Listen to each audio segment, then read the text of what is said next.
सभी वीडियो देखने के लिए आपको यहाँ पर वी गोड क्लासेस दिख रहा होगा, उस पर क्लिक करना होगा।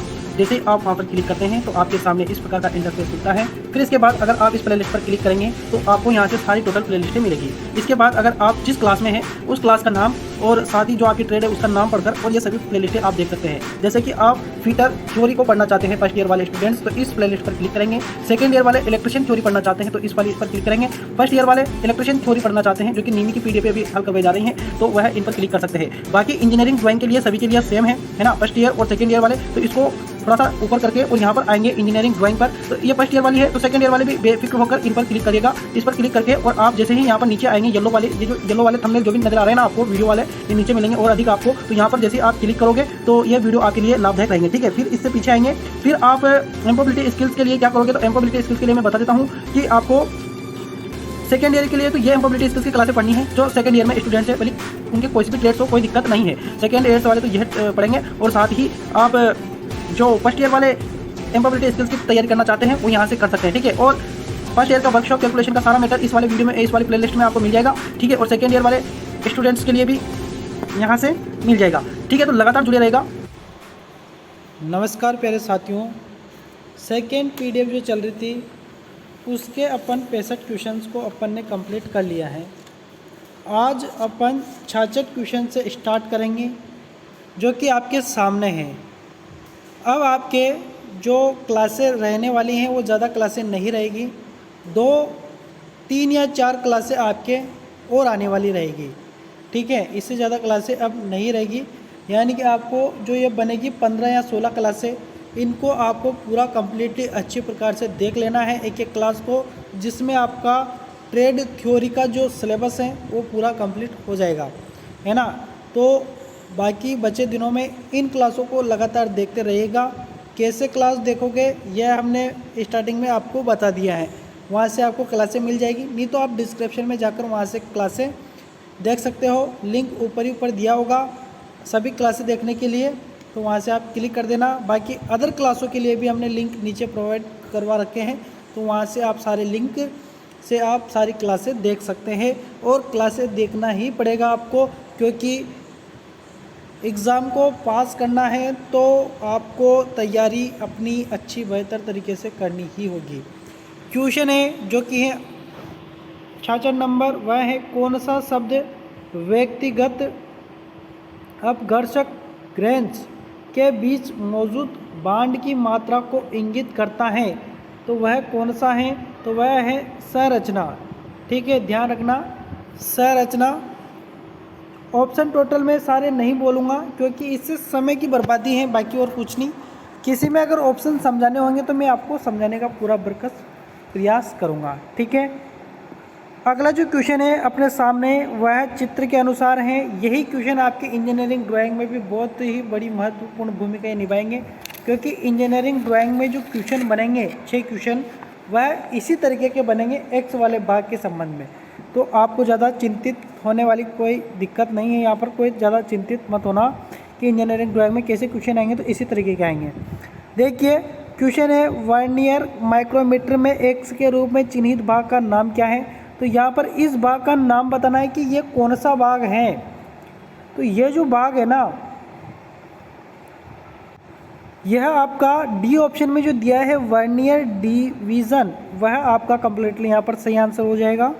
अगला जो क्वेश्चन है वह है टेलीस्कोपिक गेज के एक्स के रूप में चिन्हित भाग का नाम क्या है। नीचे वाली जो रोड है यानी कि इस वाले भाग का आपको नाम बताना है, तो इसका जो नाम है वह है डी ऑप्शन जो कि है टेलीस्कोपिंग लेग, टेलीस्कोपिंग लेग, यहाँ पर डी ऑप्शन आपका कंप्लीटली सही आंसर। अगला जो क्वेश्चन है इस टूल का नाम क्या है, टूल आपके सामने है, इस टूल का नाम पूछा है, तो यह टूल कौन सा है, तो यह काउंटरिंग सिंक टूल है, ठीक है। काउंटर सिंक टूल है ये, ध्यान रखना। अगला जो क्वेश्चन है ड्रिल बिट में एक्स के रूप में चिन्हित कोण का नाम क्या है। एक्स के रूप में चिन्हित कोण का नाम पूछा है, चित्र को ध्यानपूर्वक देखिएगा। इस तरीके की जो ये ड्रिल का जो ये भाग है उसका जो कोण बना हुआ है यहाँ से, इस कोण के बारे में पूछा है। तो यह कोण कौन सा है? तो ये जो कोण है वह है बिंदु कोण। क्या कहेंगे इसको? पॉइंट एंगल कहेंगे, ध्यान रखना। अगला जो ये तो मोस्ट इम्पोर्टेंट क्वेश्चन है, इसको तो रट ही लेना आप। अगला जो क्वेश्चन है वह है 71 नंबर, वह है रीमर में एक्स के रूप में चिन्हित अवयव का नाम क्या है? तो इस अवयव ये जो है ना, इनके नाम बताने हैं आपको कि यह क्या है। तो यह है फेस, ठीक है। ए ऑप्शन कंप्लीटली सही आंसर। अगला जो क्वेश्चन है, कौन सा कोण ड्रिल के रेक कोण को निर्धारित करता है? तो वह कौन सा है? वह है हेलिक्स कोण, ठीक है। ए ऑप्शन कंप्लीटली सही आंसर। अगला जो क्वेश्चन है 15 मिमी रिमिंग छेद के लिए ड्रिल आकार क्या है? तो ड्रिल आकार यहाँ पर बताना है, तो वह है 14.75। ए ऑप्शन कंप्लीटली सही आंसर होगा। अगला जो क्वेश्चन है वह है ड्रिलिंग ऑपरेशन में ड्रिल किए गए छेद क्यों ओवरसाइज्ड होते हैं? तो वह क्यों ओवरसाइज्ड होते हैं? तो वह होते हैं असमान लीप लंबाई, असमान लीप लंबाई। अगला जो क्वेश्चन है वह है ड्रिल किए गए छिद्र पर प्लेट सीट बनाने वाले ऑपरेशन का नाम क्या है? तो इस ऑपरेशन का नाम पूछा है, तो वह है अपना बी ऑप्शन, जो कि है spot facing. Spot facing completely अपना सही आंसर। अगला जो क्वेश्चन है, में फ्लूट्स का उद्देश्य क्या है? ड्रिल में फ्लूट्स का उद्देश्य क्या है? ड्रिल में फ्लूट्स का उद्देश्य क्या है? तो ड्रिल में फ्लूट्स का जो उद्देश्य है वह है ए ऑप्शन, चिप्स को बाहर निकालने का। चिप्स क्या है? तो जैसे ड्रिल करते हैं ना, किसी भी सतह पर छेद करते हैं, तो जो बुरादा निकलता है बाहर, उसको ही क्या कहेंगे? चिप्स कहेंगे। तो चिप्स को बाहर निकालने के लिए होता है। अगला जो क्वेश्चन है 77 नंबर, वह है थ्रेडेड होने वाले छेद पर उपयोग किए जाने वाले काउंटरसिंग टूल का कोण क्या है? तो इस टूल का कोण क्या होगा?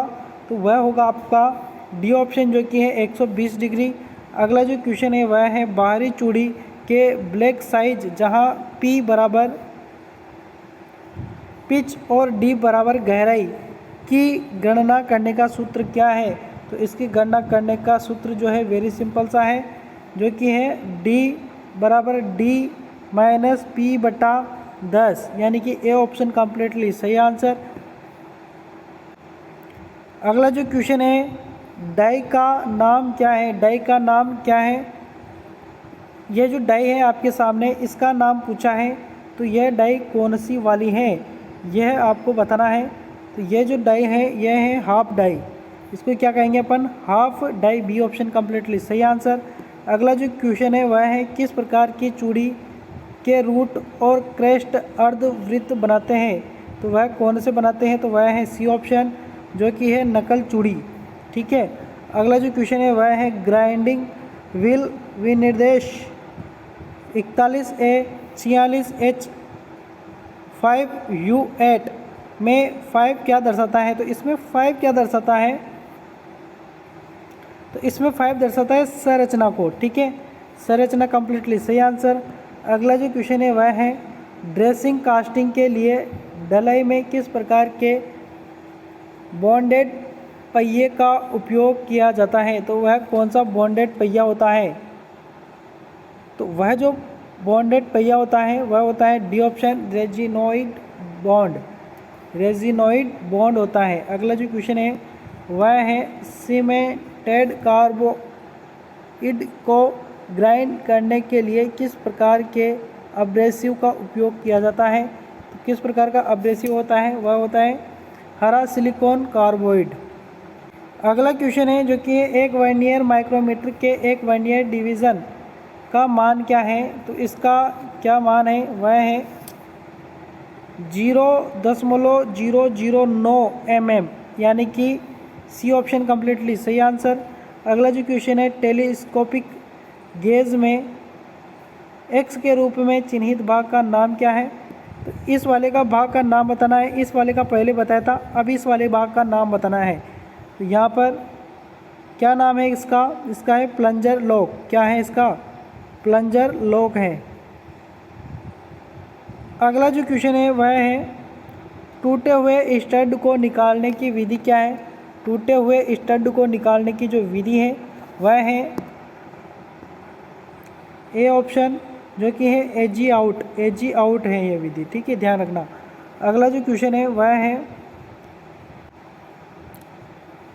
मशीन टूल्स के लिए ग्रे कास्ट आयरन का व्यापक रूप से उपयोग क्यों किया जाता है? तो क्यों किया जाता है? तो डी ऑप्शन, जो कि है मशीनिंग के लिए बहुत मुश्किल है, मशीनिंग के लिए बहुत मुश्किल है। अगला जो क्वेश्चन है वह है M20x50 के लिए टेप ड्रिल साइज़ क्या है? तो टेप ड्रिल साइज़ यहाँ पर क्या है? तो वह है ए ऑप्शन, जो कि है 18.5। अगला जो क्वेश्चन है वह है 16 मिमी रीमर के लिए ड्रिल छेद का साइज़ क्या है? तो इसके लिए क्या साइज़ है? इसके लिए जो साइज़ है वह है ए ऑप्शन, जो कि है 15.75 mm, यानी कि ए ऑप्शन आपका कम्प्लीटली सही आंसर होगा। अगला जो क्वेश्चन है एक्स से चिन्हित भाग का नाम क्या है? तो एक्स से चिन्हित भाग का आपको नाम बताना है। देखिए यहाँ पर आपको चित्र को ध्यान से देख लेना है, इस वाले भाग को आपको नाम बताना है। इस वाले भाग का जो नाम है वह है बी ऑप्शन, जो कि है बेवल